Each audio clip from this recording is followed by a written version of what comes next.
Maraming paraan para maloadan natin yung Philippine SIM cards natin. Lahat ng mga Philippine bank apps, meron yan. Makikita nyo yung gantong button, yung load. Yung ibang mga bank apps is nag-iiba lang naman yung term. Pwedeng recharge, mobile load, mobile recharge. So, hanapin mo lang yun para maloadan natin yung SIM card natin. So, dito, gagawin natin example is yung Maya. So, tap nyo lang yung load. Tapos, ilagay mo na yung mobile number mo dito. Pagdating sa network, siguraduhin mo kung ano yung mobile network mo. Kasi pwedeng akala mo smart, yun pala token text. May mga instances kasi, dati may nag-PM sa akin, nilaloadan niya yung number niya, tapos ang pinipili smart. Ayun, tumagal ng ganun hanggang sa nawalan siya ng signal. Kasi ang network pala niya is token text. Siguro hindi sana mangyayari yan kung hindi niya binaliwala na wala siyang natatanggap ng mga confirmation text messages nung after magpa-load sa tindahan. Bali kasi ang nangyayari, may notation siya na kapamilya sa Pinas, tapos pupunta ng tindahan, ang pinapaloadan is yung smart, tapos binibigay yung number. Tapos si OFW naman is wala naman natatanggap na text message.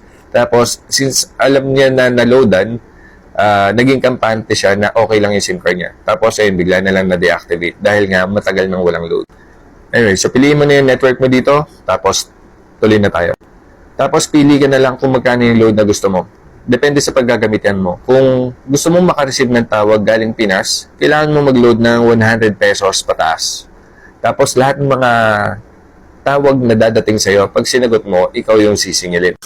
Kung ang goal mo or magiging gamit ng Philippine SIM card mo is para makatanggap lang ng mga OTP, so yung mga minimal load lang kailangan natin i-load. So 10 pesos kada taon yung gagawin natin.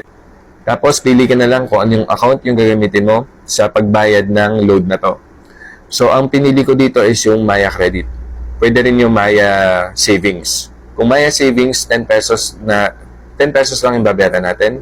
Pero kung may Maya Credit, dun ko kasi pinapadaan dahil pinupush ko na magkaroon ako ng Maya credit card. So, lagi kong ginagamit to para mag-register or mag-improve yung credit score ko.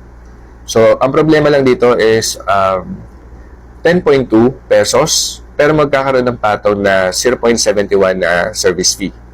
Okay, so 10.92 na yung magiging utang ko sa Maya Credit. So, since maliit lang naman yung halaga na inuutang ko, so tap na natin tong pay 10.2.